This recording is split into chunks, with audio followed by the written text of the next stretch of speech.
ससुराल की रीति। एक लड़की विवाह करके ससुराल में आई। घर में एक तो उसका पति था, एक सास थी और एक दादी सास थी। वहां आकर उस लड़की ने देखा कि दादी सास का बड़ा अपमान, तिरस्कार हो रहा है। छोटी सास उसको ठोकर मार देती, गाली दे देती। यह देखकर उस लड़की को बड़ा बुरा लगा और दया भी आई। उसने विचार किया कि अगर मैं सास से कह दूं कि आप अपनी सास का तिरस्कार मत किया करो, तो वह कहेगी कि कल की छोकरी आकर मेरे को उपदेश देती है, गुरु बनती है। अतः उसने अपनी सास से कुछ नहीं कहा। उसने एक उपाय सोचा। वह रोज काम धंधा करके दादी सास के पास जाकर बैठ जाती और उसके पैर दबाती। जब वह वहाँ ज़्यादा बैठने लगी तो यह सास को सुहाया नहीं। एक दिन सास ने उससे पूछा कि बहू वहाँ क्यों जाकर बैठती है। लड़की ने कहा कि बोलो, काम बताओ। सास बोली कि काम क्या बताएं, तू वहाँ क्यों जा बैठी। लड़की बोली कि मेरे पिताजी ने कहा था कि जवान लड़कों के साथ तो कभी बैठना ही नहीं, जवान लड़कियों के साथ भी कभी मत बैठना। जो घर में बड़े बूढ़े हों उनके पास बैठना, उनसे शिक्षा लेना। हमारे घर में सबसे बूढ़ी ये ही हैं और किसके पास बैठूं।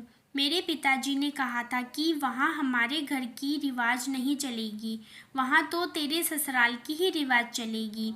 मेरे को यहाँ की रिवाज सीखनी है, इसीलिए मैं उनसे पूछती हूँ कि मेरी सास और आपकी सेवा कैसे करती है। सास ने पूछा कि बुढ़िया ने क्या कहा।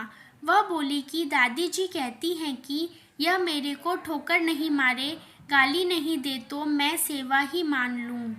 सास बोली कि क्या तू भी ऐसा ही करेगी। वह बोली कि मैं ऐसा नहीं करती हूँ। मेरे पिताजी ने कहा कि बड़ों से ससुराल की रीति सीखना। सास डरने लग गई कि मैं अपनी सास के साथ जो बर्ताव करूँगी वही बर्ताव मेरे साथ होने लग जाएगा। एक जगह कोने में ठिकरी इकट्ठी पड़ी थी। सास ने पूछा, बहू ये ठिकरी क्यों क्यों इकट्ठी की है। लड़की ने कहा, आप दादाजी को ठिकरी में भोजन दिया करती हो, इसलिए मैंने पहले ही जमा कर ली। तू मेरे को ठिकरी में भोजन कराएगी क्या। मेरे पिताजी ने कहा कि तेरे वहाँ की रीति चलेगी, यह रीति थोड़े ही है, तो आप ठिकरी में क्यों देती हो। थाली कौन मांजे, थाली तो मैं मांज दूंगी, तो तू थाली में दिया कर, ठिकरी उठाकर बाहर फेंक। अब बूढ़ी माँ जी को थाली में भोजन मिलने लगा। सबको भोजन देने के बाद जो बाकी बचे वह खिचड़ी की खुरचन, कंकड़ वाली दाल माँ जी को दी जाती थी। लड़की उसको हाथ में लेकर देखने लगी। सास ने पूछा, बहू क्या देखती हो। मैं देखती हूँ कि बड़ों को भोजन कैसा दिया जाए। ऐसा भोजन देने की कोई रीति थोड़े ही है, तो फिर आप ऐसा भोजन क्यों देती हो। पहले भोजन कौन दे। आप आज्ञा तो दो, मैं दे दूंगी, तो तू पहले भोजन दे दिया कर। अच्छी बात है। अब बूढ़ी माँ जी को बढ़िया भोजन मिलने लगा। रसोई बनते ही वह लड़की ताजी खिचड़ी, ताज़ा फुल्का, दाल, साग ले जाकर माँ जी को दे देती। माँ जी तो मन ही मन आशीर्वाद देने लगी।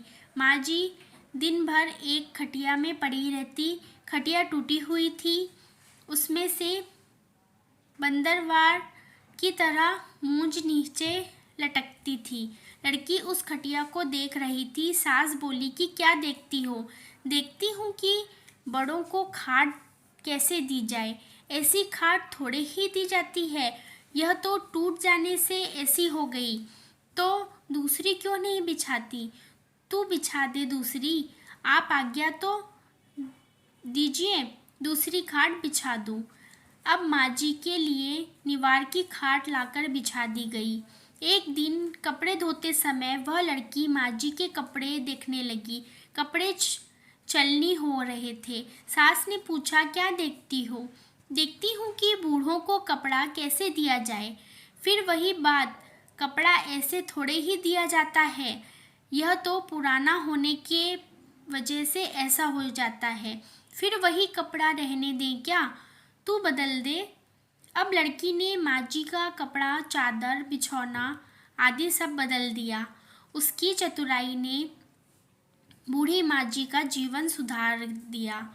अगर वह लड़की सास को कोरा उपदेश देती तो क्या वह उसकी बात मान लेती? बातों का असर नहीं पड़ता, आचरण का असर पड़ता है। इसीलिए लड़कियों को चाहिए कि ऐसी बुद्धिमानी से सेवा करें और सबको राजी रखें। तो ये कहानी कैसी लगी मुझे कमेंट करके ज़रूर बताइएगा और वीडियो को लाइक करके सब्सक्राइब कर दीजिएगा।